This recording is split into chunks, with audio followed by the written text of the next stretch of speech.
राजा राममोहन राय।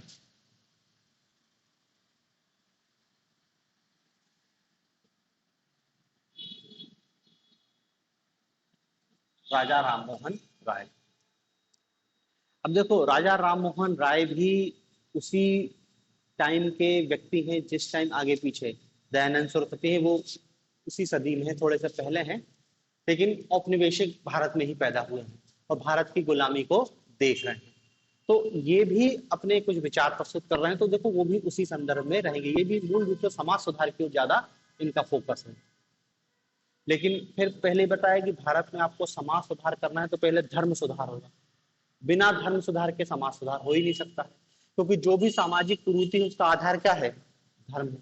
तो व्यक्ति की मजबूरी है कि धार्मिक सुधार के अंदर उसको क्या है, अपना सामाजिक सुधार करना पड़ेगा। तो देखो, राजा राममोहन राय भी मूल रूप से समाज सुधारक ही थे, लेकिन हमको उनकी पहले क्या है, धार्मिक विचारों को समझना पड़ेगा। धार्मिक विचार या दार्शनिक विचार, और ये इतने इनके जटिल नहीं है धार्मिक और दार्शनिक विचार।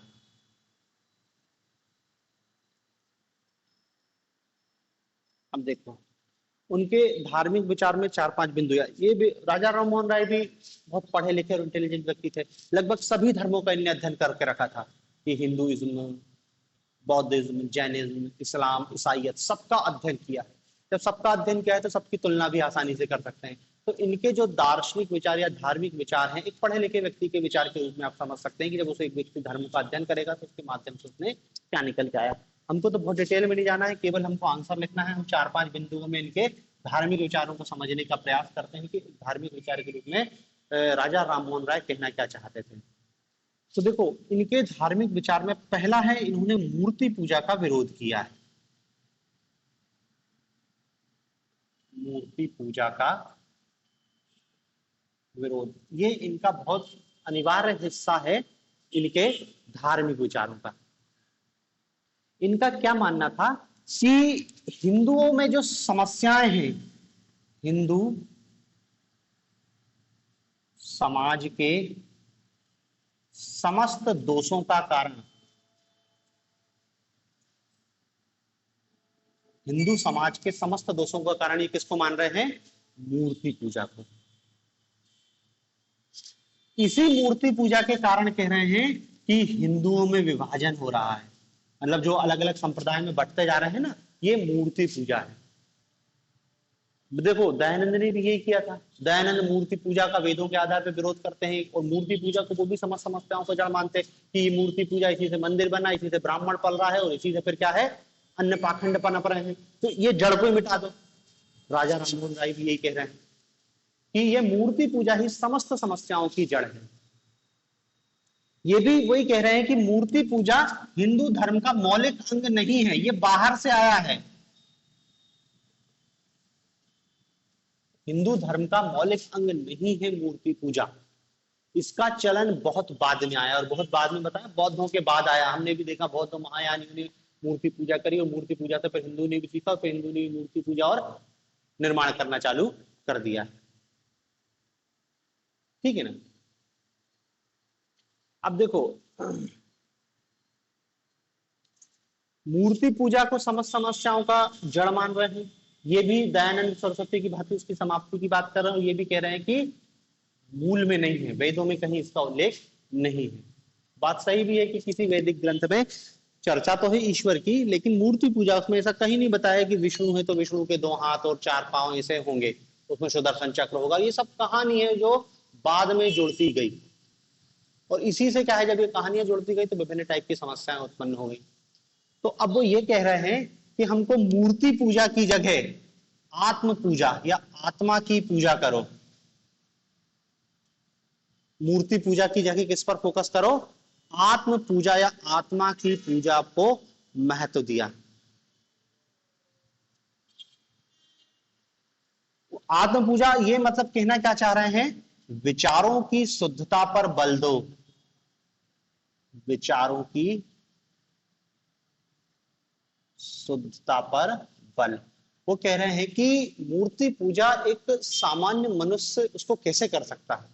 बिल्कुल इलॉजिकल है मूर्ति पूजा। मूर्ति पूजा के माध्यम से क्या हो गया है कि आपका एक धार्मिक कृत्य हो गया है, और आप में धार्मिकता का कोई, जिसको कहना चाहिए कि शुरुआत भी नहीं होगी। ना तो आपके उससे विचार स्वतंत्र होंगे, ना तो आपके विचार शुद्ध होंगे, ना मन शुद्ध होगा। आपने मूर्ति पूजा की तरह एक काम कर लिया कि पूजा कर ली और वापस आ गए। जबकि क्या कह रहे हैं, आत्म पूजा अपने विचारों की शुद्धता पर बल देना होगा। और देखो ये कह रहे हैं, मैं अपने मन से नहीं कह रहा, यही हमको उपनिषद सिखा रहे हैं। उपनिषद हमको यही सिखा रहे हैं, वेद हमको यही सिखा रहा है। उपनिषद ब्रह्म की चर्चा की बात कर रहा है। कहां तुम उनने कहा कि मूर्ति पूजा और मंत्रोच्चारण और आरती और फल, ये सब बकवास है, इसका हिंदू धर्म से कोई लेना देना नहीं है। तो सबसे पहले तो उन्होंने कहा कि ये खत्म करो, क्योंकि लोग सोच रहे थे कि यदि मूर्ति पूजा खत्म हो जाएगी तो हिंदू धर्म से आधी समस्या तो खत्म हो गई। मूर्ति पूजा खत्म, मंदिर खत्म, छुआछूत, ये तो सब आधार हुए ना, इसको खत्म कर दो।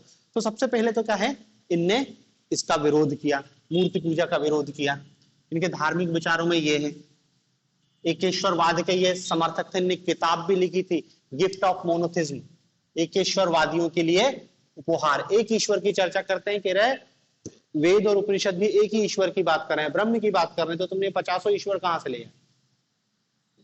ठीक है ना। तो ये दार्शनिक या धार्मिक विचारों में हमको पहला पॉइंट ये बताना है। दूसरा हम बताएंगे कि एकेश्वरवाद का समर्थन और एकेश्वरवाद का समर्थन और बहुदेववाद का खंडन।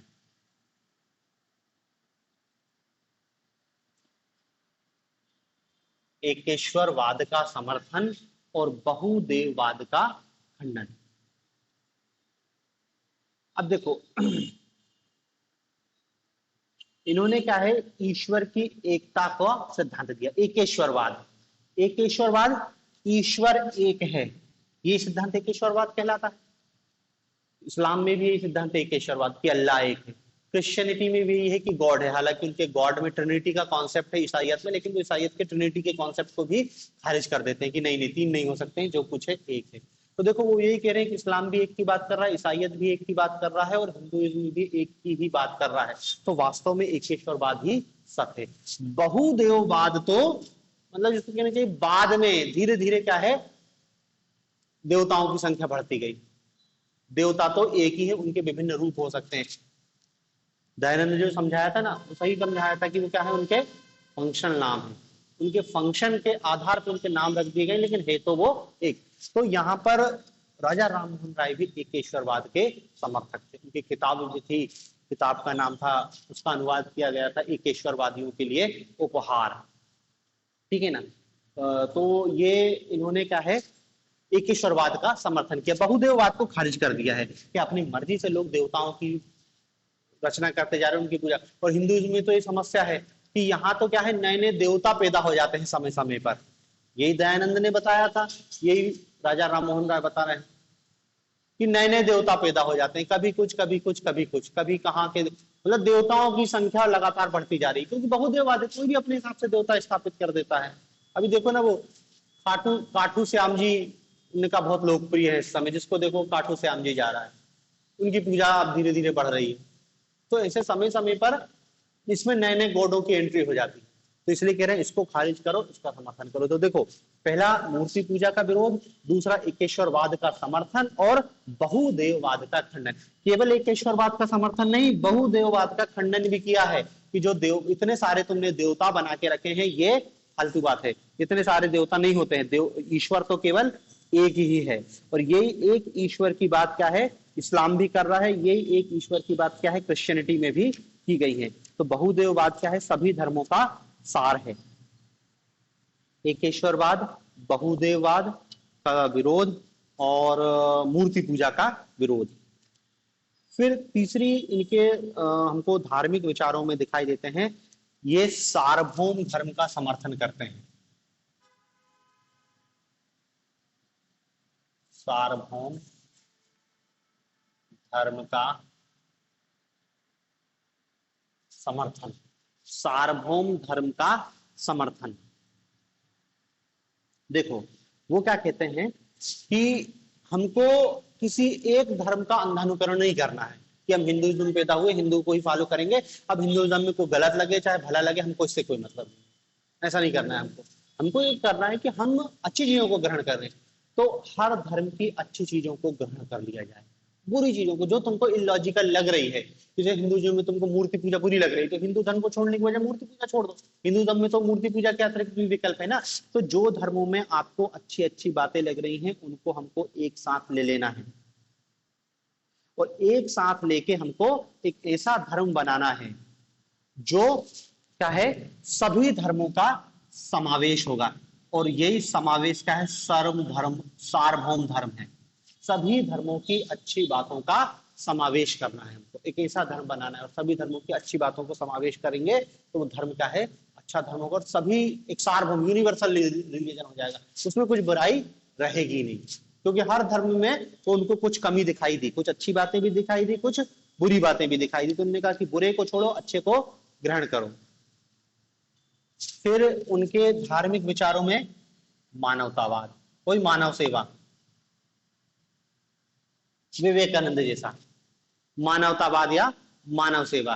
क्यों? क्योंकि ये भी देखो वही ईसाइयत से थोड़े बहुत प्रभावित थे, और ईसाइयत सबसे ज्यादा जोर देती है क्या है, मानव सेवा पर, कि दया, सहानुभूति, प्रेम, सहनशीलता, मानव सेवा ही सच्चा धर्म है। मानव सेवा, इस पर सबसे ज्यादा फोकस वो कर रहे हैं। तो देखो धार्मिक विचारों में मूर्ति पूजा, अवतारवाद, सार्वभौम धर्म, मानवतावाद, और हम इसमें लिख सकते हैं धार्मिक सहिष्णुता, ये भी इनके धार्मिक विचारों का एक महत्वपूर्ण हिस्सा है।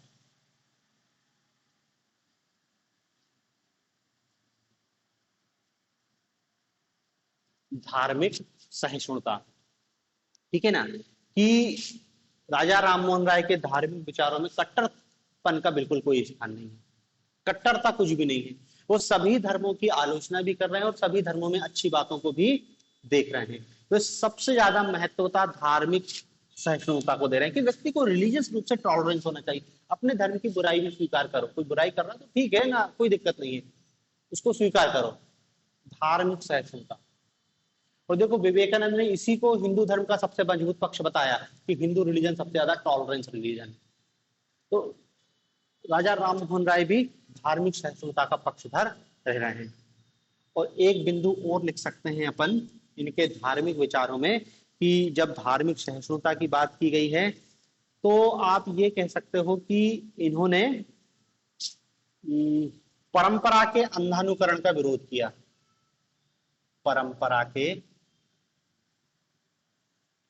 अंधानुकरण का विरोध, देखो विरोध परंपरा का कर रहे हैं। अब वो परंपरा यदि धर्म आधारित होती है तो व्यक्ति उसका विरोध नहीं कर पाता, क्योंकि उन्होंने कहा कि रिलीजियस ट्रेडिशन है, और जैसे रिलीजन आ जाता है तो व्यक्ति दिमाग काम करना है। तो ये क्या कह रहे हैं कि हमको किसी भी परंपरा का अंधानुकरण नहीं करना, यदि कोई धार्मिक परंपरा भी है तो भी हमको देखना है कि वो सही है या गलत है, यदि वो गलत है तो उसको हमको खारिज करना है।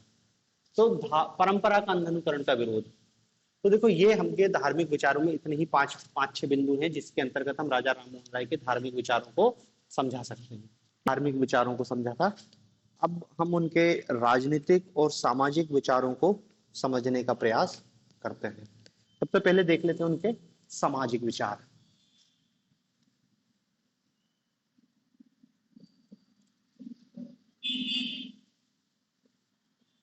देखो जितने भी ये सोशल रिफॉर्मर है, चाहे विवेकानंद हो, चाहे दयानंद हो, चाहे राजा राममोहन राय हो, इनके विचार और इनमें एक क्वेश्चन सबसे ज्यादा संभावना है कि एक समाज सुधारक के रूप में विवेकानंद की भूमिका का मूल्यांकन कीजिए, एक समाज सुधारक के रूप में दयानंद की भूमिका का मूल्यांकन कीजिए, एक समाज सुधारक के रूप में राजा राममोहन राय की भूमिका का मूल्यांकन कीजिए। तो जब समाज सुधारक के रूप में भूमिका का मूल्यांकन कर रहे हैं, मतलब उनके सामाजिक विचारों को समझाते हुए बताना है कि उनने क्या किया। और देखो चाहे दयानंद हो, चाहे विवेकानंद हो, और चाहे राजा राममोहन राय हो, अब देखो दयानंद और विवेकानंद का मूल्यांकन करेंगे समाज सुधार के रूप में, तो उसमें यह बात बताना बहुत जरूरी है कि दयानंद ने जो पताका फहराई थी वो आर्य समाज के माध्यम से आज भी संचालित है, मतलब वो एक थोड़ा सा पॉजिटिव वे में ले जाएगा। यही विवेकानंद का हाल है कि विवेकानंद ने जो जिस उद्देश्य के साथ रामकृष्ण मिशन की स्थापना की थी वो उद्देश्य के साथ आज भी कार्यरत है। लेकिन राजा राममोहन राय का ब्रह्म समाज कार्यरत नहीं है। तो अब इसमें ऐसा नहीं लिख देंगे कि वो भी कार्यरत है, ब्रह्म समाज नहीं है। ब्रह्म समाज समाप्त हो गया, उसके बहुत सारे कारण थे, वो अपन इतिहास में पढ़ते हैं। हम यहाँ पे राजा राममोहन राय में थोड़ी दूसरी बात लिख देंगे। राजा राममोहन राय को प्रथम समाज सुधारक कहते हैं, अग्रदूत कहा जाता है, भारतीय पुनर्जागरण का पितामह कहा जाता है। सबसे पहला व्यक्ति है जिसने सोशल रिफॉर्म की बात करी, पॉलिटिकल रिफॉर्म की बात करी, रिलीजियस रिफॉर्म की बात करी। मतलब देखो, सबसे ऊपर होता है राजनीतिक सुधार। राजनीतिक सुधार, भारत अंग्रेजों का गुलाम है, पॉलिटिकल रूप से हमको कोई अधिकार नहीं मिले। राजनीतिक सुधार, और यही राजनीतिक सुधारों की मांगों के तहत हमारा राष्ट्रीय आंदोलन प्रारंभ हुआ था। हमने क्या शुरुआत तो यही करी थी ना कि सत्ता में भागीदारी चाहिए। नरमपंथी ये कह रहे थे ना कि थोड़ी सी हिस्सेदारी दे दो, फिर वो उन्होंने कहा कि स्वशासन दे दो, फिर पूर्ण स्वराज और आजादी। राजनीतिक सुधार, राजनीतिक सुधार के नीचे आता है सामाजिक सुधार। सामाजिक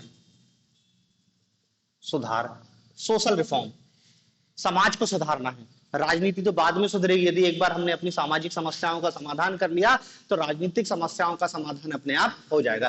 भाई यदि हम समाज के रूप में एक हो जाएंगे तो कोई हमको गुलाम नहीं रख सकता।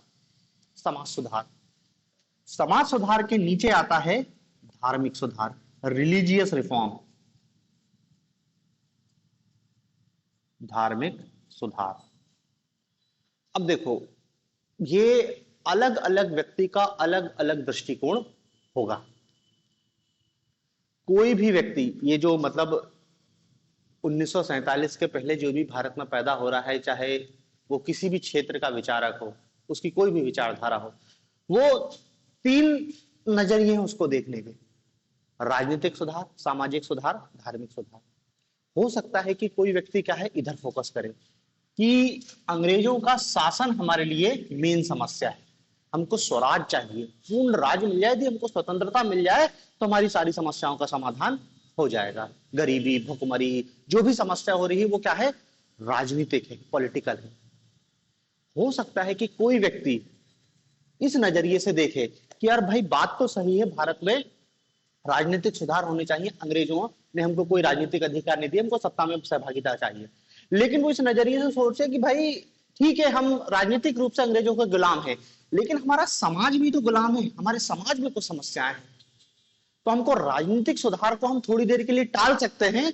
हम पहले किस पे फोकस करें, सोशल रिफॉर्म पे। तो वो हो सकता है राजनीतिक की जगह क्या है, सामाजिक सुधारों पर अपना फोकस करेगा कि यदि एक बार ये रिफॉर्म हो गया तो ये रिफॉर्म अपने आप हो जाएगा। इससे शुरू मत करो। यदि राजनीतिक सुधार तुम कर भी लोगे और यदि समाज सुधार नहीं करोगे तो तुम्हारा राजनीतिक सुधार कोई काम का नहीं हटेगा। क्यों? क्योंकि अंग्रेज हटेंगे और उसकी जगह कोई सत्ता पर और आ जाएगा, क्योंकि उसके पहले, अंग्रेजों के पहले भी कोई और सत्ता पे था। तो वो क्या करेगा, इधर फोकस करेगा। लेकिन जब इधर फोकस करेगा तो अपने आप उसको इधर आना पड़ेगा। समझ रहे ना? धार्मिक सुधार पहले करने पड़ेंगे जब समाज सुधार होगा, क्योंकि भारतीय समाज एक धर्म आबद्ध समाज है। जो भी कुरीति है, जो भी पाखंड है, जो भी अंधविश्वास है, उसकी जड़ कहां है, धर्म में। तो अपने आप वो धार्मिक सुधारक हो जाएगा। इसलिए भारत में हम जो 1700 से 1947 तक का जो समय देख रहे हैं, उसमें जो भी थिंकर पैदा हो रहे हैं, हम उसको क्या कह रहे हैं, सामाजिक धार्मिक सुधारक। हम उस आंदोलन को, पुनर्जागरण आंदोलन को दूसरा नाम देते हैं सोशल रिलीजियस रिफॉर्म, सामाजिक और धार्मिक सुधार। क्योंकि सामाजिक और धार्मिक सुधार अलग अलग नहीं हुए, इंटरलिंक्ड थे। आपको यदि कोई व्यक्ति को समाज सुधारने, कोई व्यक्ति सती प्रथा का विरोध, सती प्रथा को समाप्त करना है, तो अब सती प्रथा भारत में एक धार्मिक कृत्य की तरह हो रही है कि सती माता है, हाथ जोड़ के खड़ा है व्यक्ति, तो आपको समझाना पड़ेगा ना कि सती का कहीं कोई उल्लेख नहीं, धर्म में सुधार करना पड़ेगा। कुछ चीजें हैं जो समय के साथ धर्म में समाहित हो गई हैं, जो उस धर्म का हिस्सा नहीं है। तो इसलिए क्या है कि अब देखो, नजरिया है आपका अपना अपना। कोई विचारक इधर ही फोकस करेगा कि नहीं, एक बार हम राजनीतिक सुधार कर लेते हैं और फिर सामाजिक सुधार देखेंगे, क्योंकि हमारी एक बार सरकार आ जाएगी तब सरकार सुधार कर लेगी। और कोई व्यक्ति कहेगा कि नहीं, सरकार को सुधारने से पहले, सरकार को बदलने से पहले हमको अपने समाज को बदलना होगा। और जब हम समाज को बदलने जाएंगे तो हमको अपना धर्म बदलना, मतलब समाज को सुधारने जाएंगे तो हमको पहले अपना धर्म को सुधारना होगा। इसलिए क्या है, इस कालखंड के जो भी विचारक है, देखें हम उनके राजनीतिक विचारों को देखेंगे, सामाजिक विचारों को देखेंगे और धार्मिक विचारों को देखेंगे, क्योंकि धार्मिक विचारों से ही वो समाज सुधार करेंगे। समझ रहे हैं ना कि वो धर्म में चाहते क्या है भाई, वो समाज सुधार देख रहा है, और कोई व्यक्ति देख रहा है कि समाज में समस्या का कारण मूर्ति पूजा है, तो पहले मूर्ति पूजा को हटाओ। अब मूर्ति पूजा को हटाने का तरीका क्या है, धर्म में अपने आप जैसी मूर्ति पूजा या आप धर्म से जुड़ गए, आपको धार्मिक सुधार करना ही पड़ेगा। इसलिए क्या है, कोई भी सुधारक होगा अपने आप सामाजिक विचार में उसके रिलीजियस रिफॉर्म दिखाई देंगे, क्योंकि उसके रिलीजियस रिफॉर्म के आधार पर ही उसके सोशल रिफॉर्म होंगे, अलग से कुछ नहीं हो सकता। समाज अपने आप में नहीं सुधर सकता, क्योंकि कोई भी गलत परंपरा के तौर पर नहीं, किसी धार्मिक कृत्य के तरीके, हर गलत काम धार्मिक कृत्य के तहत किया जाता है। छुआछूत, उन्होंने कहा कि हमारे धर्म में हमारा धर्म भ्रष्ट हो जाएगा, यदि इस व्यक्ति की छाया भी पड़ गई तो हमारा धर्म भ्रष्ट होगा, गंगा नहा के आना पड़ेगा, स्नान करना पड़ेगा। रिलीजियस नरबलि, आदमी की बलि चढ़ाई जा रही है, धार्मिक कृत्य है, मंदिर में बलि चढ़ रही है, आदमी की हत्या नहीं हो रही है, हत्या आदमी की हो रही है, लेकिन उसको क्या नाम दे दिया, बलि, लीगल है। कोई भी गलत काम करना है तो उसको धार्मिक जामा पहना दो। आदमी की हत्या भी आदमी खुशी खुशी कर लेता, सती प्रथा हो रही ना, आदमी को जिंदा जलाया जा रहा, महिला को जिंदा जलाया जा रहा है, लेकिन आदमी पूजा कर रहा है, हाथ जोड़ के खड़ा है। क्यों? क्योंकि उसको बता दिया गया है कि ये क्या है, एक धार्मिक कृत्य है। और जैसे ही धार्मिक कृत्य आता है, तार्किकता बंद हो जाती, क्योंकि धर्म क्या है, आस्था और विश्वास का विषय है। मान लिया जाएंगे ऐसा करना, ये तुम्हारी परंपरा है, यदि धर्म से विमुख हो जाओगे तो इस लोक तो क्या, परलोक में भी तुमको जगह नहीं मिलेगी, आदमी डर जाता है। तो इसलिए क्या है, कोई भी सुधार भारत में जब होता है तो वो धर्म से ही आबद्ध होता है, क्योंकि हर गलत काम को धार्मिक जामा, धार्मिक चोला पहना दिया गया है। तो अब लोगों को समझाओगे, अब बस यही है कि तुम समझाते किस तरीके से हो।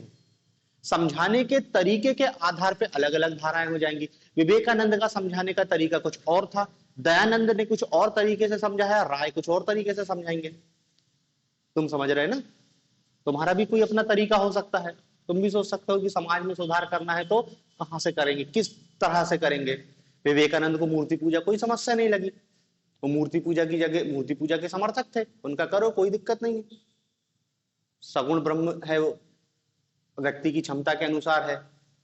दयानंद को समस्या लगी थी, राय को समस्या लग रही है, बहुदेववाद का विरोध कर रहा है राजा राम मोहन राय, करना वो सुधार चाह रहे हैं समाज में। अब बस धर्म के आधार पे कैसे उसको सुधार करें, सबका अपना अपना नजरिया है, लेकिन सबका अलग अलग नजरिया, और सब में अपन को अंतर भी रखना है। लेकिन याद रखो, सबका मूल उद्देश्य क्या है, पहले समाज सुधार है। राजनीतिक सुधार की तरफ अभी ये लोग इतना नहीं जा रहे हैं, आंदोलन नहीं कर रहा कोई, गुलाम भारत में है। लेकिन किसी ने भी क्या है कि देखो, राष्ट्रीय आंदोलन में भाग, मतलब राष्ट्रीय आंदोलन तो फिर शुरू ही नहीं हुआ था उस समय, लेकिन किसी ने भी आजादी की लड़ाई, अब कहने को तो एक हो जाएगी कि उन्होंने कहा कि तुम गुलाम भारत में पैदा हुए और आजादी की लड़ाई हमको 1857 के बाद या 1857 में दिखाई देती है, और उसके बाद राष्ट्रीय आंदोलन दिखाई देता, इस समय क्यों नहीं दिखाई दिया? तो इस समय कुछ और परिस्थितियां थी, अभी तो भारत एक राष्ट्र ही नहीं बना है, हमारे समाज में ऐसी समस्याएं हैं। तो पहले कह रहे हैं कि भैया वो भी समझ रहे हैं कि राजनीतिक सुधार होना चाहिए, लेकिन पहले सोशल रिफॉर्म होना चाहिए। जब तक सोशल रिफॉर्म नहीं होगा तब तक कुछ नहीं हो सकता। तो देखो, जो राजा राम मोहन राय हैं, वो भी किस पे फोकस कर रहे हैं, समाज सुधार ही उनका है। वो मूल रूप से सामाजिक सुधारक है, वो समाज को बदलना चाह रहे हैं, लेकिन वो अपने आप ही रिलीजियस रिफॉर्म हो जा रहे हैं, क्योंकि उनकी मजबूरी है कि समाज में जो सुधार करना, भाई सती प्रथा का अंत करना है तो लोगों को बताना पड़ेगा कि किस धर्म ग्रंथ में लिखा है सती प्रथा। सती का कहीं कोई उल्लेख नहीं है, उन्होंने कहा सती माता कहां से आ गई है, किसने लिखा है, किसने बताया तुमको, लोगों को पकड़ पकड़ के बताना पड़ेगा, तब लोग समझेंगे। लोग तो खैर फिर भी नहीं समझेंगे। राजा राम मोहन राय का तो क्या कहना है कि भैया सामाजिक सुधार करना है तो राज्य की मदद लो। राज्य, आदमी ऐसे नहीं सुधरेगा, कानून बनाओ कि जो सती प्रथा करेगा उसको फांसी चढ़ा दिया जाएगा, आदमी डरेगा तो नहीं करेगा, आदमी ऐसे नहीं सुधरेगा। नरबली प्रथा खत्म की गई, दास प्रथा खत्म की गई, बहुत सारे कानून बना के समाज सुधार किया गया। तो कुछ लोग होंगे जो क्या है, समाज सुधार में कहेंगे राज्य की मदद ली जाए, राज्य से कहेंगे तुम कानून बनाओ, तुम्हारी ड्यूटी है, तुम्हारी जिम्मेदारी है कि कोई कुप्रथा नहीं होनी चाहिए, तुम्हारी जिम्मेदारी है कि छुआछूत नहीं होनी चाहिए। और कुछ विचारक ऐसे होंगे कि भैया देखो, राज्य की जरूरत नहीं है, हमको अपना समाज है, अपना समाज हमको स्वयं सुधारना होगा। यदि हम स्वयं अपने समाज को सुधार देंगे तो फिर इस टाइप की कोई समस्या हमको नहीं जाएगी। ठीक है ना। तो मतलब देखो ये बताना चाह रहे हैं कि अलग अलग स्तर पर विचारक को देखने का नजरिया है। अब राजा राम मोहन राय थे, वो भी एक प्रकार के समाज सुधारक थे, और वो समाज सुधार के लिए राज्य के हस्तक्षेप को जरूरी मानते थे। राज्य के हस्तक्षेप को जरूरी मानते थे। ठीक है ना। मतलब वो क्या कहते हैं कि जो राज्य है ये महत्वपूर्ण भूमिका निभा सकता है सोशल रिफॉर्म में। राज्य कैसे महत्वपूर्ण भूमिका निभा सकता है कि भाई देखो वो क्या है, जो गलत परंपरा है इसको तत्काल प्रतिबंधित करे। सती प्रथा जैसे गलत चीजें, आज महिला को जिंदा जलाया जा रहा है, तो जब समाज सुधार में तो टाइम लगेगा, तब तक कितनी महिलाओं को जिंदा जला दिया जाएगा। तुम तत्काल एक कानून बनाओ और कानून बनाकर इस पर प्रतिबंध लगाओ। तो वो सरकार पे दबाव डाल रहे हैं।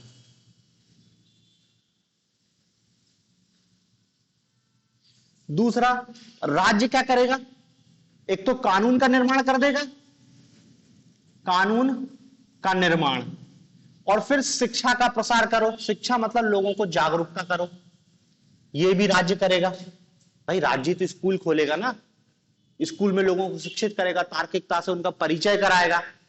तो क्या है, राज्य शिक्षा का प्रसार करे, और शिक्षा भी क्या बोलेंगे, आधुनिक शिक्षा दी जाए। ठीक है ना।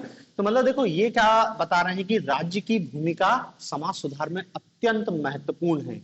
बिना राज्य की सहायता के आप समाज सुधार नहीं कर पाओगे। समाज सुधार करोगे तो वो एक, जिसको कहना चाहिए कि बहुत लॉन्ग समय लेगा, एक लंबी योजना होगी। अब देखो इसी में कुछ लोग हो जाएंगे, कुछ लोग क्या कहेंगे, नीचे से समाज सुधार होना चाहिए, मतलब समाज से समाज सुधार होना चाहिए। जो राज्य समाज सुधार करता है वो ऊपर से सुधार होता है और वो सस्टेनेबल नहीं होता है। लेकिन राय का ऐसा मानना, राय का मानना था कि राज्य की भूमिका महत्वपूर्ण होगी समाज सुधार में। बिना राज्य के हस्तक्षेप के हम समाज को सुधार नहीं सकते। ठीक है ना। तो देखो जो भी राजा राम मोहन राय के सामाजिक विचार हैं, उन सामाजिक विचारों में समाज सुधार के लिए वो क्या कह रहे हैं कि हमको धर्म को सुधारना पड़ेगा और समाज सुधार में राज्य की भूमिका महत्वपूर्ण होगी। इसलिए अंग्रेजों के माध्यम से वो अंग्रेजी गवर्नर जनरल पर दबाव डालेंगे कि सती प्रथा को तुम गैर कानूनी घोषित करो। मतलब लोगों को समझाने से पहले वो किताब लेके गए कि देखो, किसी अंग्रेजों ने तो मना कर दिया था हम किसी धार्मिक परंपरा में हाथ नहीं लगाएंगे, राय ने समझाया कि कोई धार्मिक परंपरा नहीं है, इसका हिंदू धर्म से कोई लेना देना नहीं है। विलियम बेंटिंग उससे कन्विंस होते हैं और इसको गैर कानूनी घोषित कर देते हैं।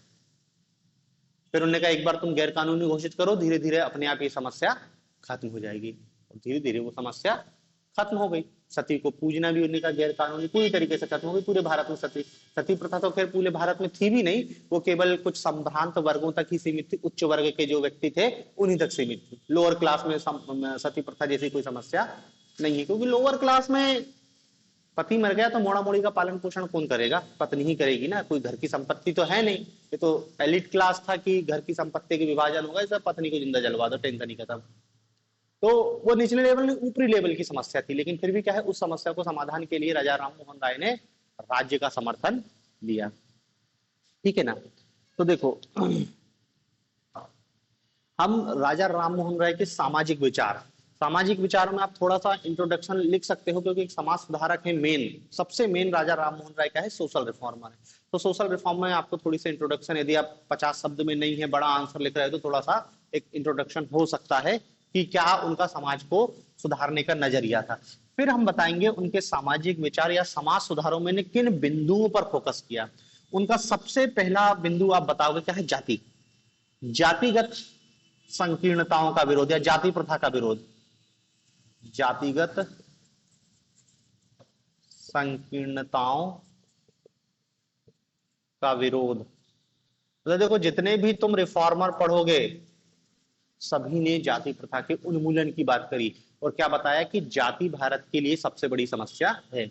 और आज भी हम देखते हैं कि जाति एज इट इज बनी हुई है। इतने बड़े बड़े समाज सुधारक आके और चले गए, पर जाति की जड़ों को वो हिला नहीं पाए। कुछ परिवर्तन जरूर हुआ है, लेकिन जाति अभी भी उस रूप में बनी हुई है जिस रूप में वो एक राष्ट्र को नुकसान पहुंचा सकती है।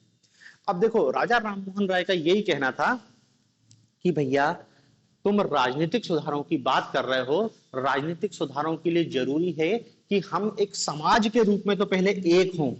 हमारा समाज एक है ही नहीं, हम क्या है, जाति, केवल जाति नहीं, जाति, और ये जाति भी फिर उपजातियों में बटी है। वास्तव में देखा जाए तो ये उपजातियां ही मेन है, जाति नहीं है। एक जाति भी अपनी कई उपजातियों में बटी है और वो सब उपजातियां एक दूसरे से अलग अलग है। तो सबसे पहले कह रहे हैं कि हमारा जो समाज, ये समाज का जो खंडात्मक विभाजन है, समाज को जो खंड खंड छोटे छोटे टुकड़ों में बांट रहा है, ये विभाजन तो खत्म हो। और ये एक विभाजन नहीं, ऐसे बहुत सारे विभाजन है, धार्मिक विभाजन भी है, लैंगिक विभाजन भी, लेकिन उनमें सबसे मेन तो क्या है, जाति है। क्योंकि जाति विभाजन क्या है, समाज को बिल्कुल अलग अलग कर रही है। व्यक्ति एक थाली में खाना नहीं खा पा रहा है तो एक आजादी, एक राष्ट्र की बात कहां से हो पाएगी। एक कुर्सी पे नहीं बैठ पा रहे हो तुम, तो तुम राष्ट्र की मांग कैसे करोगे। तो वही है, राजनीतिक सुधार के लिए हमको पहले समाज सुधार, समाज सुधार में भी सबसे पहला क्या है, जाति। क्यों? क्योंकि जाति हमारी राष्ट्रीय एकता और अखंडता में बाधक है। भारत में जो राजनीतिक चेतना उत्पन्न होनी चाहिए, राजनीतिक चेतना, भाई राष्ट्र निर्माण के लिए जरूरी क्या है, राष्ट्र पहले ही बताया, एक मेंटल फीलिंग है कि हम की भावना कि हम सब एक है। कहां है हम सब एक, हम तो जातियों में बटे हुए लोग हैं। एक जाति वाला कहता है कि हम एक, और वो एक जाति वाला भी नहीं, उस जाति में विभाजन, उसमें उपजातियां हैं, उपजाति के आधार पर व्यक्ति। जब तुम इतने छोटे छोटे टुकड़ों में बटे रहोगे तो राजनीतिक चेतना का विकास कैसे होगा। राजनीतिक चेतना के विकास के लिए जरूरी क्या है, जाति खत्म, क्योंकि जब तक जाति रहेगी लोग एक राजनीतिक चेतना, एक राष्ट्र की मांग नहीं कर सकते। तो देखो, रिलीजियस रिफॉर्म में जो सामाजिक सुधार में उन्होंने सबसे पहले क्या बोला है कि हमको जाति प्रथा का विरोध करना है, जाति प्रथा को समाप्त करना है, जाति प्रथा में जो भेदभाव होता है, छुआछूत होती है, अंटजल, उस सबको हमको समाप्त, जाति प्रथा खत्म कर दो, बात खत्म है। ठीक है, पहली बात इनकी ये है। दूसरा हमको इसमें बताना पड़ेगा सती प्रथा का अंत, सती प्रथा का विरोध, सती प्रथा का विरोध। ठीक है ना, ये राजा राम मोहन राय के सोशल रिफॉर्म का सबसे मेन है कि भाई सती प्रथा के बारे में आप सभी लोग जानते हो। इसको विरोध में उन्होंने आंदोलन भी चलाया, ब्रह्म समाज के माध्यम से आंदोलन चलाया और सरकार को तैयार किया। सरकार ने उनकी बातों को मान लिया और बातों को मान के विलियम बेंटिंक ने सती प्रथा का अंत कर दिया। और राजा राम मोहन राय ने धर्म के आधार पर ही सती प्रथा को गैर धार्मिक कृत्य घोषित किया है। मतलब वो कह रहे हैं, वही उनका समाज सुधार क्या है, धर्म सुधार से, कि एक ये गलत परंपरा धर्म में, जबकि धर्म में ऐसा कहीं कोई उल्लेख है ही नहीं, तो उन्होंने कहा कि ये होना भी नहीं चाहिए। तो मतलब देखो, इन्होंने कहा राज्य की सहायता से, राज्य की सहायता से सती प्रथा को गैर धार्मिक बताया। मतलब इसका बताया कि शास्त्रों में कहीं उल्लेख नहीं है,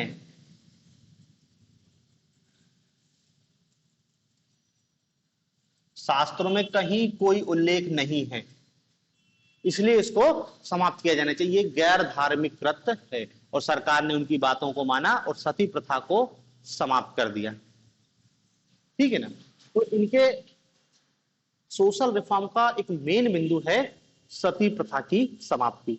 एक पॉइंट अलग से इसमें अपन नारी उत्थान का लिख सकते हैं, नारी उत्थान, कि देखो सती प्रथा अपने आप में नारी उत्थान के पॉइंट में समाहित है, लेकिन अपन को अलग से बताना पड़ेगा कि नारियों के साथ जो भारत में अन्य समस्या, सिर्फ सती प्रथा नहीं थी, बाल विवाह, लड़कियों का छोटी आयु में, खैर सभी का हो जाता था उस समय छोटी आयु विवाह, लड़का लड़की कुछ नहीं हो, तो बाल विवाह, बहु विवाह, उच्च वर्ग एक से अधिक पत्नियां रख रहा है, बहु विवाह, सती प्रथा, इन सब कुरीतियों को वो समाप्त करना चाहते थे। बहु विवाह करेगा, एक व्यक्ति ने 50 शादियां करके रखी हैं, मर गया वो, अब वो कहेंगे 50 को सती करो। ये उच्च वर्ग में बहुत कॉमन प्रैक्टिस हो गई थी।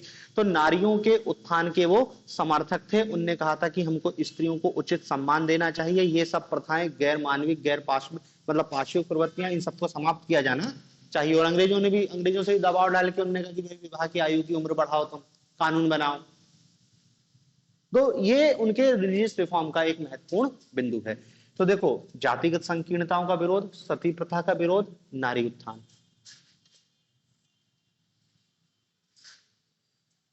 अंधविश्वास और पाखंड, ये बिंदु सबके उसमें का कॉमन है।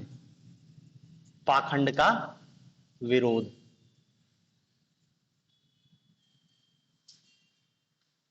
अंधविश्वास और पाखंडों का विरोध। अब देखो, अंधविश्वास पाखंड का विरोध कि बहुत सारे हिंदू समाज में गलत काम ऐसे हो रहे हैं जिनका उनके धर्म या शास्त्रों में कहीं कोई उल्लेख नहीं है। उनको गैर धार्मिक कृत्य घोषित करके उनको समाज से समाप्त करना है।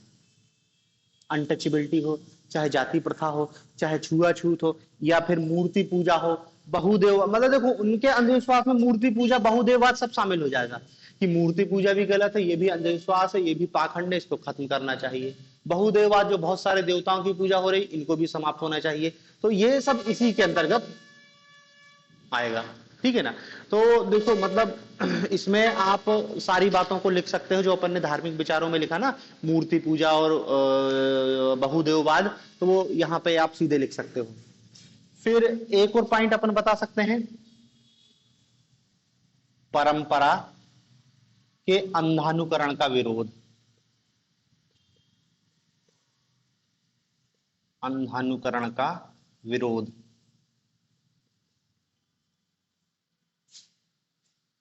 कोई भी सामाजिक परंपरा, कोई भी सामाजिक परंपरा यदि तुमको अतार्किक लग रही है तो उसको खारिज करो।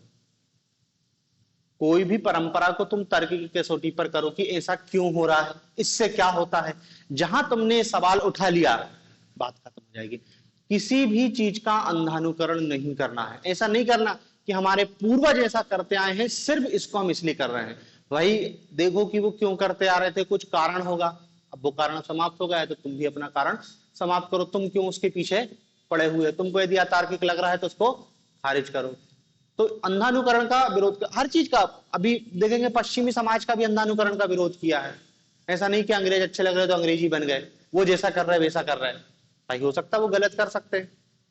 तो तार्किकता, देखो विवेकानंद भी तार्किकता की बात कर रहे हैं, राजा राम मोहन राय भी तार्किकता की ही बात कर रहे हैं। तार्किकता इनके सभी विचार का कोर है कि तुम धर्म है उसमें भी तर्क ढूंढो, समाज की कोई परंपरा है उसमें भी तर्क ढूंढो। ऐसा क्यों, कारण होना चाहिए। कारण नहीं तो करने की क्या जरूरत। हो सकता है कारण तुमको पता ना हो, सर्च करो, ढूंढो, और यदि तुमको गलत लग रहा है तो गलत को तो खारिज करो। भाई आदमी को जिंदा जलाना तो किसी भी दृष्टिकोण से तार्किक हो नहीं सकता, तो उसको खारिज होना चाहिए। तो भाई किसी भी परंपरा को सिर्फ इसलिए मत करो क्योंकि वो पहले से की जाती रही है। उसको देखो वो सही है गलत है, गलत है तो उसको बंद करो। तो परंपरा के अंधानुकरण का विरोध। फिर इसी सामाजिक विचार में हम क्या है, उनके शिक्षा को बता देंगे। शिक्षा, राजा राम मोहन राय शिक्षा, और शिक्षा को कैसी चाहते थे, आधुनिक शिक्षा।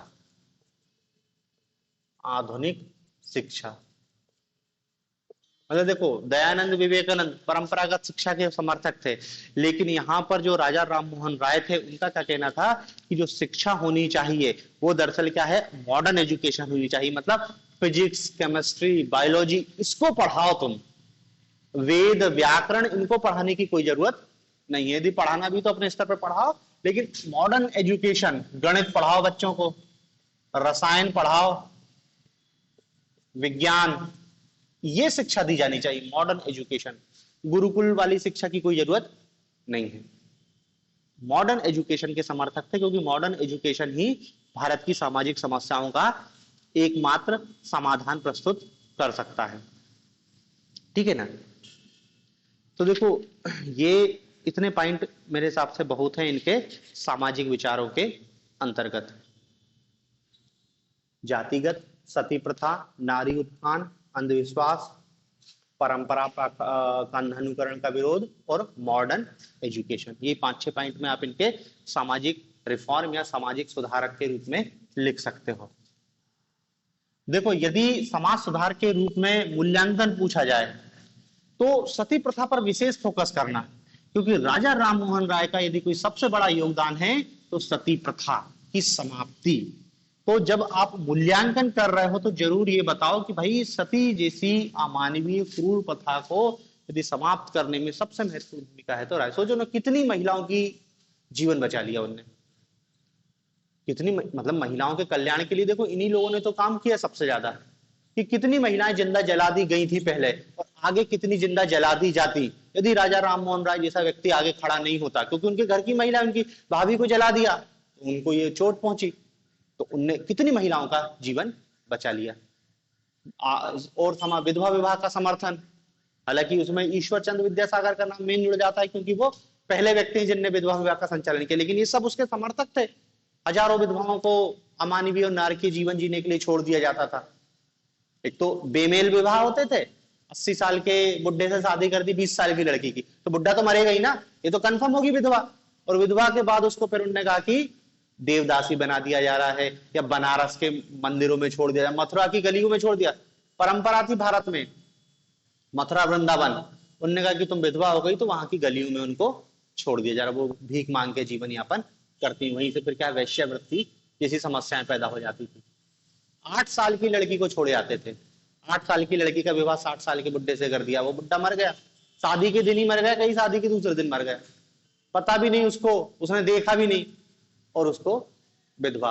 और विधवा को बहुत उनका बाल काट देते थे, उसके एक टाइम खाना दिया जाता था, बहुत अमानवीय स्थिति थी, वो सब समाप्त किया। तो जब राय के बारे में लिखो तो सती प्रथा मेन उल्लेख करना है। एक सोशल रिफॉर्मर के रूप में यदि राय का सबसे बड़ा योगदान है तो वो सती प्रथा की समाप्ति। क्योंकि देखो आसान नहीं होता है समाज में सुधार करना, क्योंकि जब आप समाज में सुधार करने की बात खड़े होते हो तो आपका समाज ही आपके अगेंस्ट हो जाता है, आपको ही घोषित कर देगा। राजा राममोहन राय को बहुत छोड़ा थोड़ी, इनको तो बोल दिया था तुम ईसाई बन गए हो, तुम ईसाई धर्म, क्योंकि मूर्ति पूजा का विरोध करते थे, ईसाई मूर्ति पूजा नहीं करते, तुम ईसाई बन गए हो और ईसाई बन के हमारा धर्म भ्रष्ट करना चाह रहे हो। भाई जब वो सती प्रथा के विरोध आंदोलन चला रहे थे तो अगेंस्ट में भी तो आंदोलन चलेगा ना, तो अगेंस्ट वाले तो यही कहेंगे कि ये तो क्या है, अंग्रेज बन चुके हैं, ईसाई धर्म इनने ग्रहण कर लिया है। मतलब ये कॉमन र्यूमर था कि इनने ईसाई धर्म ग्रहण कर लिया है और ये हिंदू धर्म को खात्मे की बात कर रहे हैं, ये मिशनरियों के लिए काम कर रहे हैं। आज भी बहुत सारे हिंदूवादी संगठन राय की आलोचना करते हैं, क्या आलोचना करते हैं कि मिशनरियों के लिए काम कर रहे हैं। अरे कोई के लिए काम कर रहा हो, सती प्रथा को तो गलत था ना, तो उसके खिलाफ आवाज उठाना क्या गलत हो गया, ठीक है ना। तो मेन इनका सोशल रिफॉर्म है। अब इनके लेकिन हमको क्या है, राजनीतिक विचारों को भी जानना है, राजनीतिक विचार, क्योंकि राजा राम मोहन राय का इधर भी बहुत योगदान है, पॉलिटिकल थॉट। तो देखो राजनीतिक सुधारों के अंतर्गत इनका यदि कोई सबसे मेन रोल है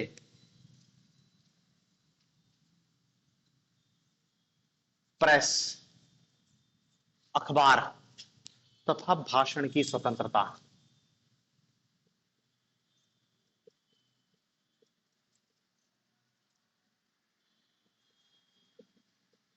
प्रेस और अभिव्यक्ति की आजादी। राजा राममोहन राय को भारतीय प्रेस का अग्रदूत कहा जाता है। क्यों कहा जाता है? क्योंकि ये पहले व्यक्ति है जो अखबारों को निकाल रहा है और अखबारों की स्वतंत्रता के लिए सरकार से लड़ रहा है। देखो सती प्रथा के लिए भी सरकार पर दबाव बना रहे हैं और इसके लिए भी सरकार पर दबाव बना रहे हैं कि अखबारों को स्वतंत्र होना चाहिए, सरकारी दबाव में नहीं होना चाहिए। और उस समय ब्रिटिश गवर्नमेंट उस समय का हर समय सरकार नहीं चाहती कि अखबार स्वतंत्र, प्रेस स्वतंत्र रहे। प्रेस जितना गुलाम रहेगा सरकार उतना अच्छा फील करती है, क्योंकि प्रेस क्या करता है, सवाल पूछता है। और सवाल किससे पूछता है? सरकार से पूछता है कि अकाल में इतने लोग मर गए, तुम क्या कर रहे थे? उस समय का प्रेस तो यही पूछेगा ना। तो राजा राममोहन राय खुद प्रेस निकालते थे, मिरातुल अखबार चलता था उनका, मिरातुल अखबार। एक और चलता था संवाद कौमुदी, मिरातुल अखबार, संवाद कौमुदी।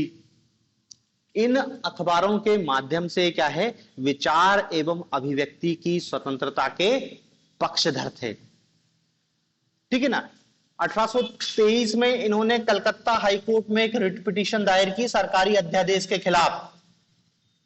सरकारी अध्यादेश के खिलाफ सरकार ने अध्यादेश जारी करके प्रेस का मुंह बंद करने की कोशिश करी। ये एक अध्यादेश आया था उस समय की जो प्रेस की स्वतंत्रता पर चोट करता था। उसके खिलाफ इन्होंने एक कलकत्ता उच्च न्यायालय में रिट दायर करी कि ये सरकार का अध्यादेश क्या है, प्रेस की स्वतंत्रता पर आघात करता है।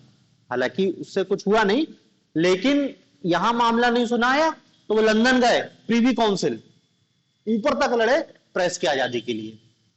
मतलब वो ऐसा नहीं कि आंदोलन कर रहे हैं प्रेस की स्वतंत्रता के लिए, सरकार से ही लड़ रहे हैं, क्योंकि उनकी आस्था कहीं ना कहीं सरकार पर थी।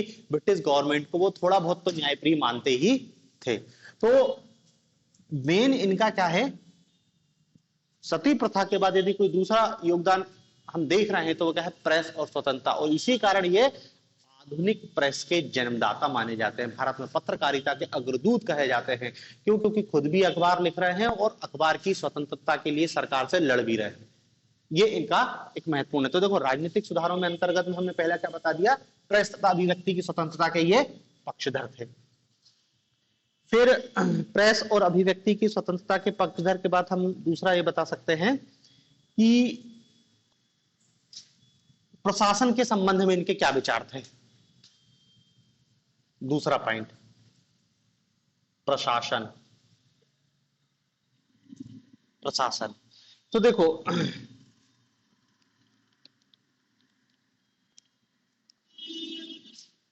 राजा राम मोहन राय बेसिकली क्या है, एक लिबरल उदारवादी विचारधारा के व्यक्ति थे।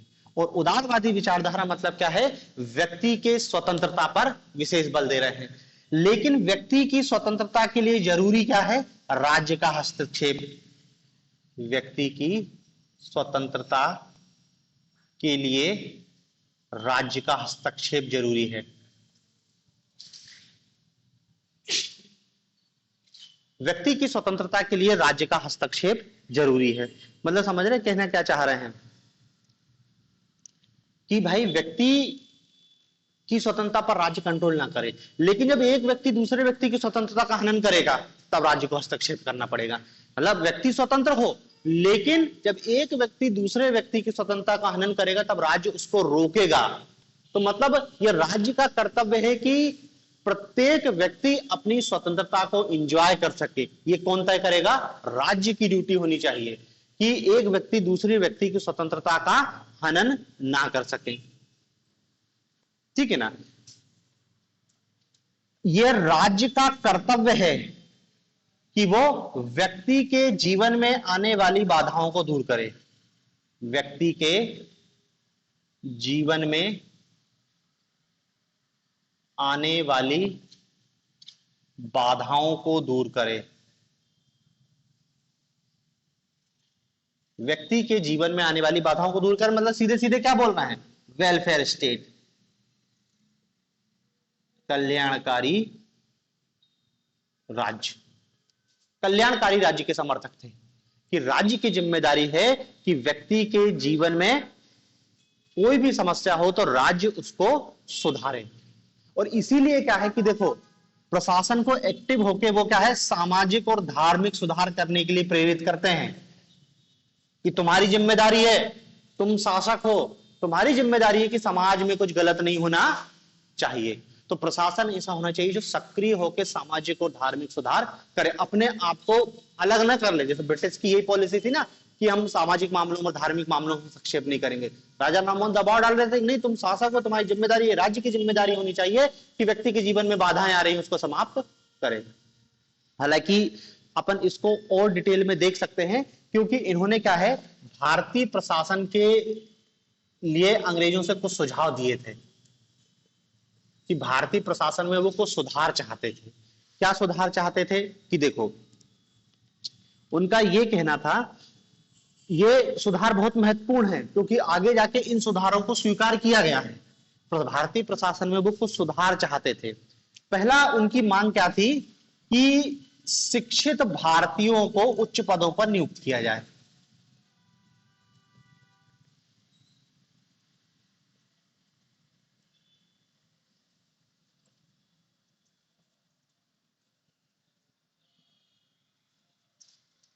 कलेक्टर, ऐसे पदों पर भारतीयों की नियुक्ति की जाए। मतलब देखो ये वो समय है जब अभी भारतीयों का सिविल सेवा में सहभागीदारी के लिए आंदोलन चल रहा था। तो राजा राम मोहन राय यही से शुरू कर रहे हैं कि भाई उच्च पदों पर भारतीयों की नियुक्ति की जाए। दूसरा बहुत महत्वपूर्ण बात, न्याय और प्रशासन विभाग को अलग किया जाए।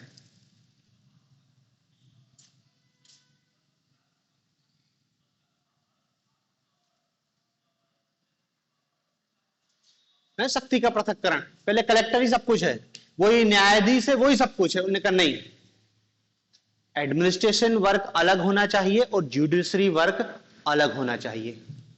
जो आप रिट सुनते हो, हैबियस कॉर्पस, बंदी प्रत्यक्षीकरण, ये उन्होंने कहा ये रिट लाओ नागरिक स्वतंत्रता के लिए।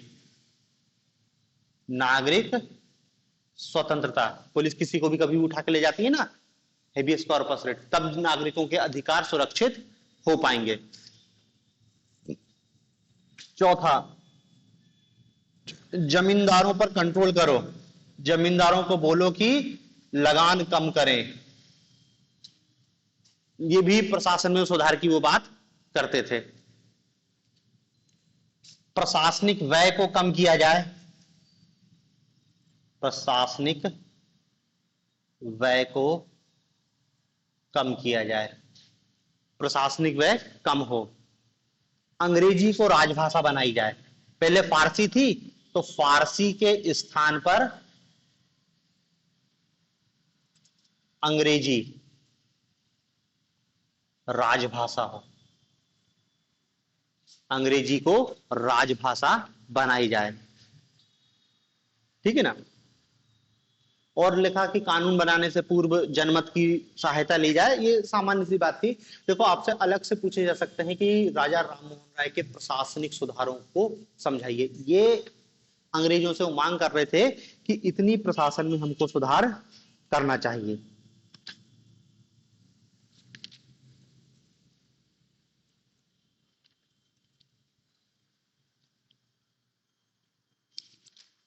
ठीक है, तो देखो राजनीतिक विचारों में हमने प्रेस और अभिव्यक्ति की स्वतंत्रता लिखी। प्रेस और अभिव्यक्ति की स्वतंत्रता के बाद उनका क्या है, प्रशासन संबंधी विचारों को देखा। फिर तीसरा उनके राजनीतिक विचारों में हम बताएंगे कि वो क्या है, नागरिक अधिकार और रूल ऑफ लॉ के समर्थक थे। नागरिक अधिकार एवं विधि का शासन, नागरिक अधिकार एवं विधि का शासन।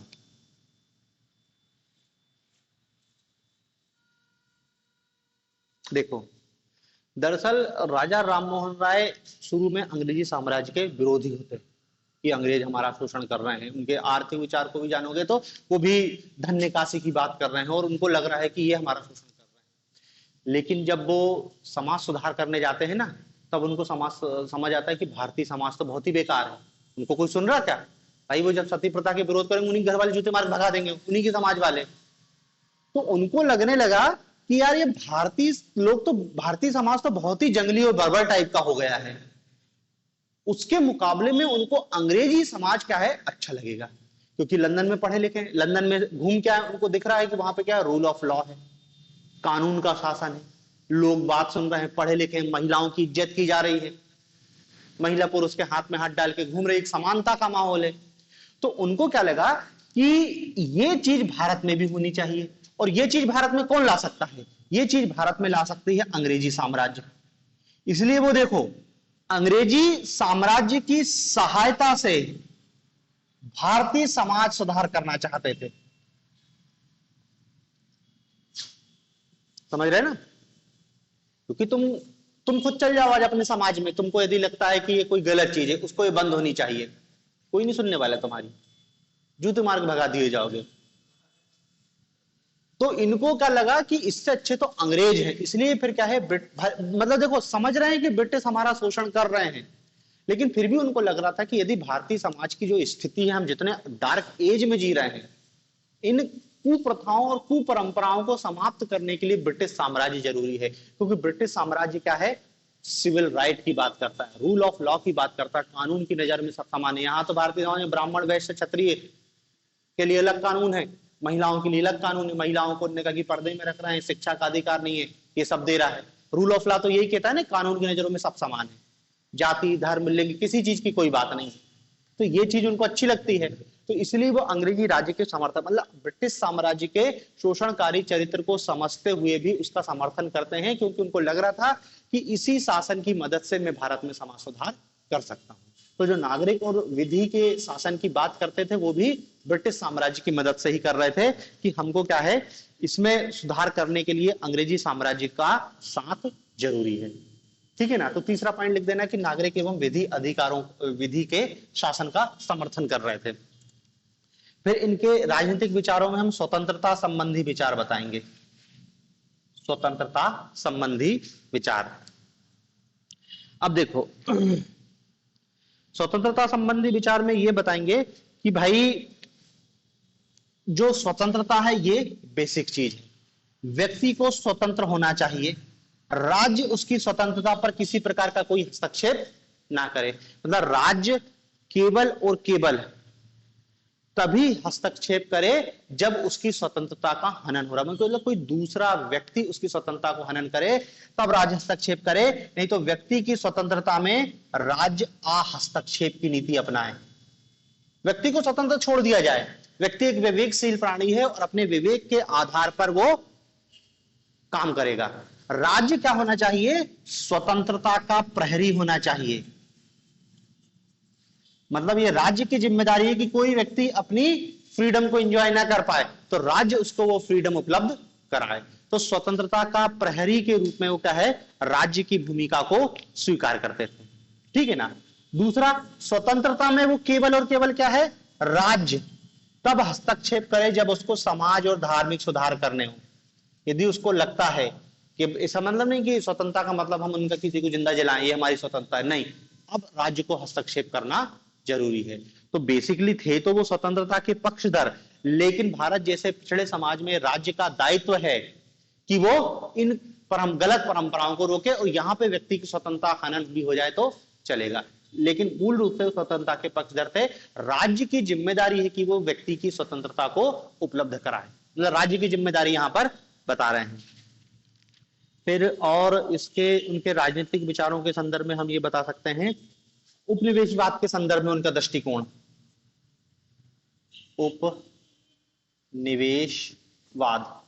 उपनिवेशवाद के संदर्भ में राजा राममोहन राय का दृष्टिकोण। देखो इसमें तो स्पष्ट रूप से कहेंगे कि उपनिवेशवाद को राजा राममोहन राय पूर्णतः गलत है, कि एक देश किसी दूसरे देश पर राजनीतिक सत्ता स्थापित करके उसको गुलाम बना रहा है, ये व्यवस्था उपनिवेशवाद की, तो कोई उपनिवेशवाद का समर्थन कैसे कर सकता है। तो उपनिवेशवादी विचारधारा के इनने क्या किया, विरोध किया। लेकिन उनका यह कहना है कि जब हम ब्रिटिश उपनिवेश की बात करते हैं, ब्रिटिश उपनिवेश की बात करते हैं, जब हम ब्रिटिश उपनिवेश की बात करते हैं तो ब्रिटिश उपनिवेश उतना अत्याचारपूर्ण नहीं है जितने अन्य उपनिवेश हो सकते हैं। जितना उपनिवेशवादी अत्याचारी विचारधारा है, ब्रिटिश उपनिवेशवाद उतना अत्याचारी नहीं है। मतलब अत्याचार तो कर रहा है लेकिन बेचारा तुम्हारा समाज सुधार भी कर रहा है। और ब्रिटिश उपनिवेशवाद जो अपने आप को, जो ब्रिटिश सभ्यता और संस्कृति अपने आप को जो कह रही है कि हम मॉडर्न है, मॉडर्निटी को ले जा रहे हैं, तो ये कह रहे हैं कि ब्रिटिश शासन के अधीन ही भारत आधुनिकता के पथ पर आगे बढ़ सकता है। तो उन्होंने कहा कि उपनिवेशवाद एक गलत विचारधारा तो है, लेकिन क्या है, जो ब्रिटिश उपनिवेशवाद है वो भारत के लिए अच्छा है, भारत को आधुनिकता के पथ पर ले जाएगा, भारत में रूल ऑफ लॉ लेके आएगा, ब्रिटिशों की जो न्याय प्रणाली है, ब्रिटिशों की पुलिस प्रणाली है, ब्रिटिशों की सेना प्रणाली, सारी प्रणाली अच्छी है, ये सारी प्रणाली भारत में स्थापित हो जाएगी। तो यहाँ पे भी समानता की बात हो जाएगी, वो सिविल राइट हमको देंगे, नागरिकों के अधिकार देंगे, नागरिकों की स्वतंत्रता का समर्थन करेंगे, प्रेस और अभिव्यक्ति की स्वतंत्रता का समर्थन करते हैं, तो वो सारी बातें भारत में लागू हो जाएगी। तो उपनिवेशवाद का तो विरोध करते हैं, लेकिन ब्रिटिश उपनिवेशवाद उन्होंने कहा कि भारत के लिए मतलब उतना बुरा नहीं है, कम से कम इसके भारत का कल्याण हो। क्योंकि ब्रिटिशर्स के आने के पहले जो यहाँ पर शासन था, भाई तुम ये मत देखो, आज का शासन मत देखो कि आज के शासन से? इनके पहले जो शासन था वहां तो कुछ भी नहीं था, राजतंत्र था ना। और राजतंत्र में नागरिकों को कोई अधिकार नहीं होते। स्वतंत्रता का अधिकार जब तक राजा की इच्छा तब तक है, उसकी भी कोई गारंटी नहीं है। कोई रूल ऑफ लॉ नहीं है। राजा की तलवार जो है वो अंतिम शक्ति है, जिसके पास तलवार वो सत्य, उसी का शासन। तो उन्होंने कहा उससे तो अच्छा है। नहीं समझे वो ब्रिटिश उपनिवेशवाद का समर्थन कर रहे हैं। तो तुम ये मत सोचो कि आज के शासन को देख के लगेगा वो तो, उसके पहले का तो देखो, जो आताताई और अत्याचारी राजा हुआ करते थे, प्रजा का शोषण कर रहे हैं। भाई राजतंत्र में तो कोई नहीं है ना, ये किसी बात का नहीं है, कोई नागरिक अधिकार नहीं, कोई विधि का शासन नहीं, कोई स्वतंत्रता नहीं। प्रशासन भी, भाई मुगलों ने प्रशासनिक व्यवस्था बनाई थी, मुगलों ने प्रशासनिक व्यवस्था बनाई थी, जागीरदारी व्यवस्था, मनसबदारी व्यवस्था, क्योंकि एक शासन को चलाने के लिए एक मजबूत प्रशासन चाहिए। लेकिन जैसे मुगल खत्म होते हैं तो प्रशासनिक व्यवस्था भी कोलैप्स कर जाती है। तो फिर जो छोटे छोटे क्षेत्रीय राजतंत्र रहते हैं ना, इनको कोई मतलब नहीं प्रशासन से, ये तो बस जनता से धन लूटते हैं और एंजॉय कर रहे हैं। कोई किसी को लूट रहा है, कोई अत्याचार कर रहा है, कहीं कोई पुलिस नहीं, कोई व्यवस्था ही नहीं। तो एक अंग्रेजों ने आके यहाँ पर व्यवस्था तो बना दी, और ये जो उन्होंने व्यवस्था बनाई ना, पुरानी व्यवस्था से हमको ज्यादा अच्छी लग रही। इसलिए वो ब्रिटिश उपनिवेशवाद को भारत के लिए उतना अत्याचारी नहीं मानते हैं जितना उपनिवेशवाद एक अत्याचारी विचारधारा है। ठीक है ना। बस वो उसमें सुधार की बात करते हैं कि इसमें समय के साथ कुछ सुधार होना चाहिए। ठीक है ना। तो देखो ये आप राजा राम मोहन राय के आप समझ लो कि राजनीतिक विचार, प्रेस, प्रशासन, नागरिक अधिकार, स्वतंत्रता, उपनिवेशवाद के प्रति विचारधारा। ठीक है ना। और चाहो तो लिख सकते हो कि वो राजनीतिक क्षेत्र में एक उदारवादी विचारधारा के समर्थक थे, आधुनिकता के समर्थक थे, आधुनिक मॉडर्निटी को लाना चाहते थे। तो पॉलिटी में भी मॉडर्न विचारधारा के समर्थक थे, आधुनिक न्याय प्रणाली, आधुनिक प्रशासनिक व्यवस्था, ये सारी व्यवस्था के वो समर्थक थे। ठीक है ना। तो ये राजा राम मोहन राय के राजनीतिक विचार हो गए। आपको अलग से ही आएगा राजनीतिक विचार या सामाजिक विचार। अब इनके थोड़े से आर्थिक विचार और देख लेते हैं। हालांकि आर्थिक विचार राजनीतिक विचारों से बहुत हद तक संबंध रखते हैं।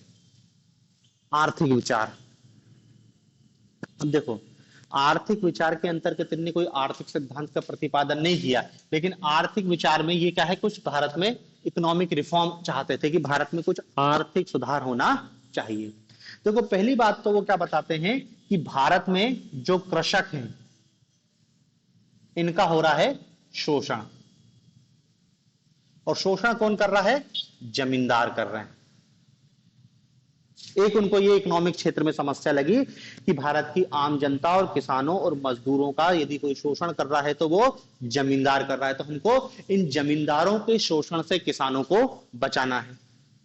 दूसरा उनको समस्या लग रही थी कि जो भारत सरकार है, या उस समय जिसको ब्रिटिश सरकार कह रहे हैं, ब्रिटिश सरकार के नागरिक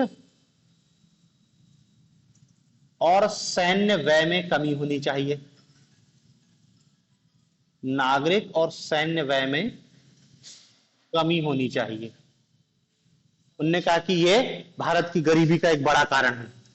और तीसरा, जो भारत से धन बाहर जा रहा है, धन निकासी, इस पर प्रतिबंध लगना चाहिए।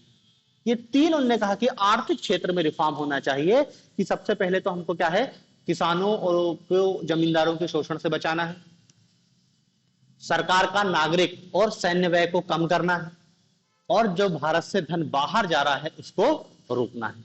अब ये सुधार करने के लिए उन्होंने कहा कि इसके लिए हमको कुछ काम करना पड़ेगा। तो मतलब देखो ये तीन क्षेत्र बता रहे हैं, तीन क्षेत्र बताने के बाद वो ये बताएंगे कि हमको इसको कैसे रोकना है, मतलब इसको कैसे समाप्त करना है। तो देखो इनमें सबसे पहले क्या बोला कि भाई देखो, कृषकों और जमींदारों की, यदि आप जमींदारों से किसानों को बचाना चाहते हो, तो उनने क्या किया कि जो स्थायी बंदोबस्त था,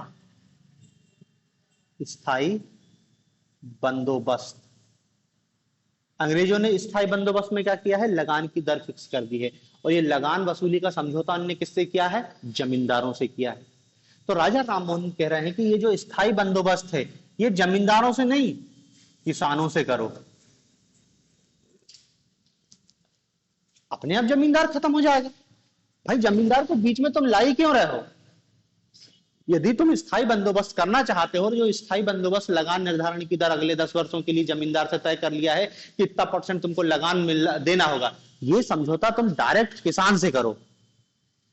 स्थायी बंदोबस्त जमींदारों के साथ किया गया है, उसको किसानों और मजदूरों के साथ करो, जिससे क्या होगा कि ये किसान, मतलब देखो जमींदार क्यों लाए थे, एक तो लगान वसूल करने की टेंशन खत्म हो जाएगी, जमींदारों के रूप में उनको एक विश्वसनीय वर्ग मिल जाएगा। राजा राम मोहन कह रहे हैं कि ये समझौता तुम किसानों से करोगे, मजदूरों से करोगे, तो इनको भी फायदा होगा, तुमको भी फायदा होगा, और ये भी तुम्हारे प्रति विश्वास, जो जमींदार ने तुम्हारे प्रति विश्वास किया, ये पूरे भारत की जनता तुमको अच्छा समझेगी। तो सबसे पहले तो उन्होंने बोला कि ये एक व्यवस्था करनी चाहिए, ठीक है ना। दूसरा उनने बोला कि जो जमींदार है,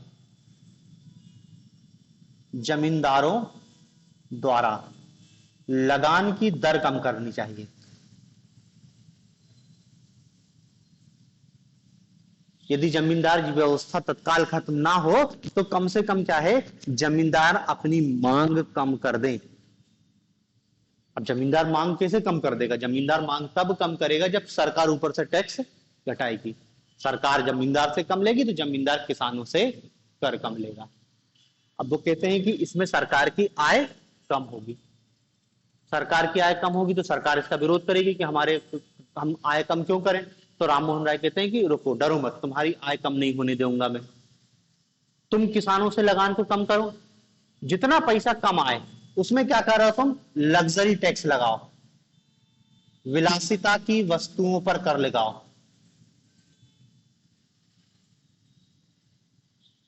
शराब पर टैक्स लगाओ, पेट्रोल पर जीएसटी लगाओ। पेट्रोल तो नहीं, मतलब उन्होंने कहा जो लग्जरी गुड्स है उस समय का जो लग्जरी गुड्स था उस पर तुम लगा टैक्स की दर बढ़ा दो। अमीर आदमी टैक्स देने में उसको कोई हर्जा ही नहीं होगा।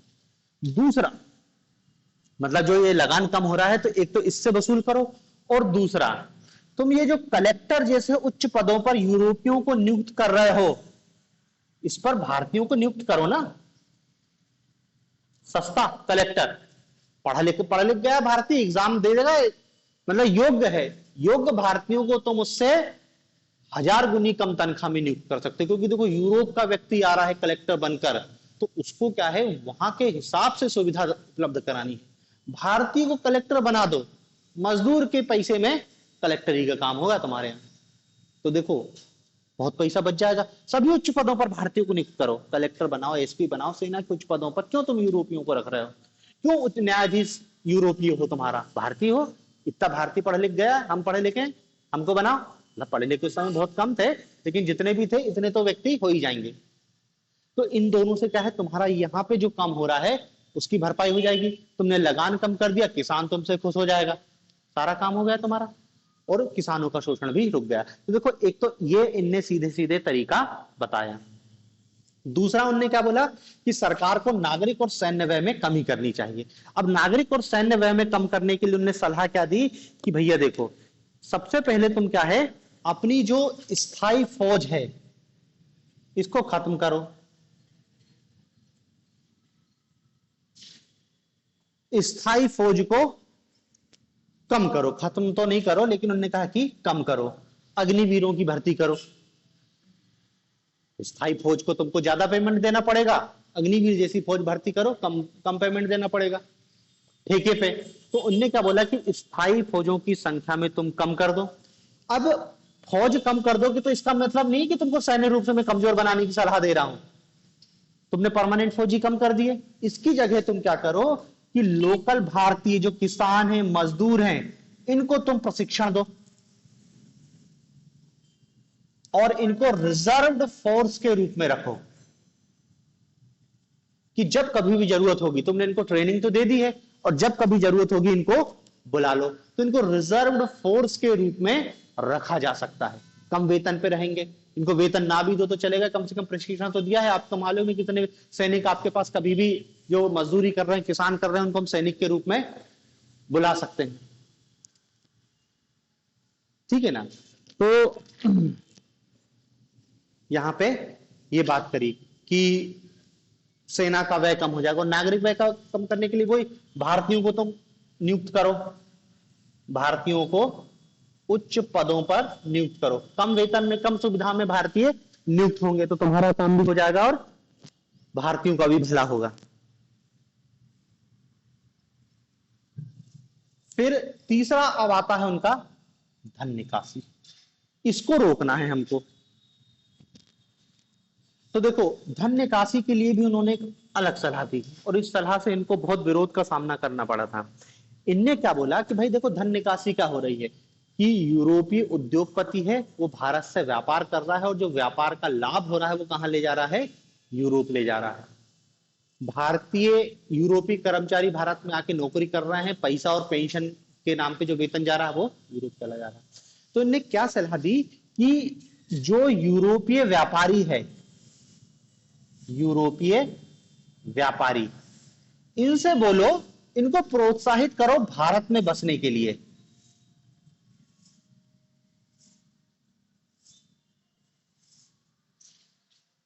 भारत में, अब देखो व्यापारी भारत में ही बस गया तो उसने जो प्रॉफिट कमाया वो कहां जाएगा, भारत में ही रहेगा, वो यही उसको इन्वेस्ट करेगा और इंडस्ट्रीज लगाएगा, कुछ भी करेगा, पैसा रहेगा तो भारत का पैसा भारत में। तो देखो इसी चीज का विरोध हो जाता था कि राजा राममोहन राय यूरोपियों को भारत में बसाने के लिए प्रोत्साहन कर रहे हैं। उन्होंने कहा कि क्या भारत भारतीयों के लिए है। और इनने बोला कि आप क्या है, व्यापारिक एकाधिकार को समाप्त करो।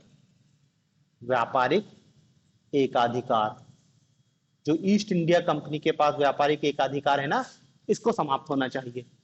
तो कोई भी यूरोपीय व्यक्ति भारत में व्यापार करे और भारत में उसको बसने की स्वतंत्रता दी जाए। जब बसने की स्वतंत्रता होगी तो हमारा वो भारत से जो बाहर धन जा रहा है अपने आप धन का निकास रुक जाएगा। ठीक है ना। तो देखो ये उनके आर्थिक सुधारों के संदर्भ में ये 3-4 बातें महत्वपूर्ण है। ठीक है। तो देखो राजा राममोहन राय के हमने सामाजिक विचार, राजनीतिक विचार, आर्थिक विचार और धार्मिक विचारों को समझ लिया है। ठीक है ना।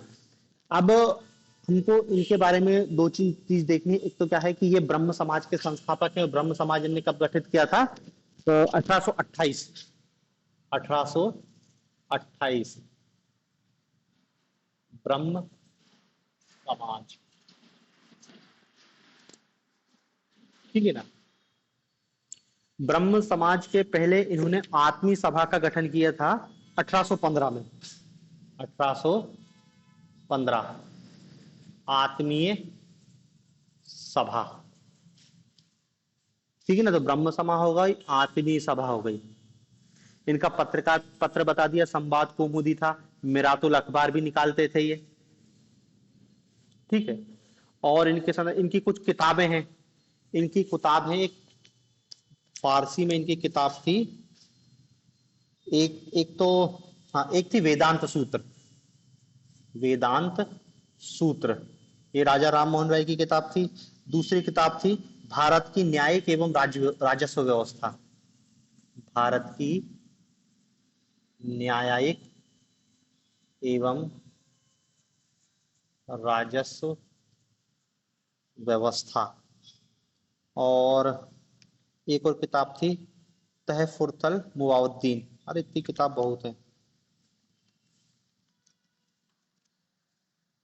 हाँ, एक और किताब थी गिफ्ट ऑफ मोनोथिस्ट, कि एकेश्वरवादियों के लिए उपहार। ये भी उनकी एक किताब थी, गिफ्ट ऑफ मोनोथिस्ट, एकेश्वरवादियों के लिए उपहार। तहफूत उल मुवाद्दीन ये फारसी भाषा की उनकी किताब थी। तुहफत उल मुवहिदीन।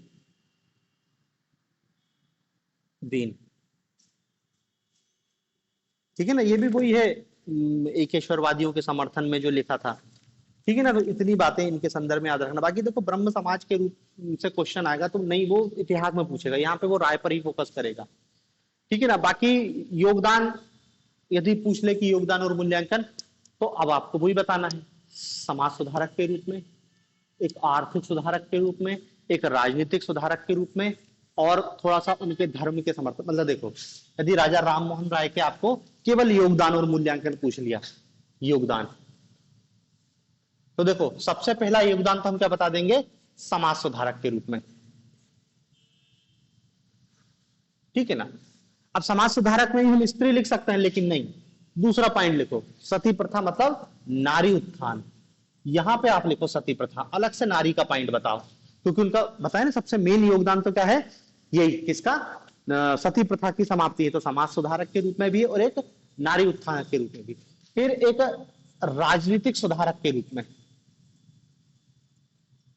और राजनीतिक सुधारक के रूप में जो उन्होंने प्रशासनिक व्यवस्था में सुधार बताया ना, कि न्यायिक और प्रशासनिक व्यवस्था अलग अलग होनी चाहिए। फिर आप इसमें बता सकते हो प्रेस की स्वतंत्रता, या प्रेस की स्वतंत्रता दिलाने के रूप में अग्रदूत है ना, तो ये पॉइंट भी आपको बताना जरूरी है। आर्थिक सुधारक के आप मैंने अभी बताया, आर्थिक समस्याओं और आर्थिक समस्याओं की उनने क्या दी है, यही सब योगदान के रूप में आएगा। और चाहो तो लिख सकते हो कि स्वतंत्रता, स्वतंत्र व्यक्तित्व के समर्थक थे, हाँ। सार्वभौम धर्म की बात करी, मानववादी धर्म की बात करी, मानवतावादी, ये सब उनके योगदान के, तो योगदान में कुछ अलग से नहीं है, जो हमने पढ़ा है उसी को योगदान के रूप में बताना है, ठीक है ना। तो देखो ये अपना राजा राममोहन राय कंप्लीट होता है। अगला विचारक कल देखेंगे।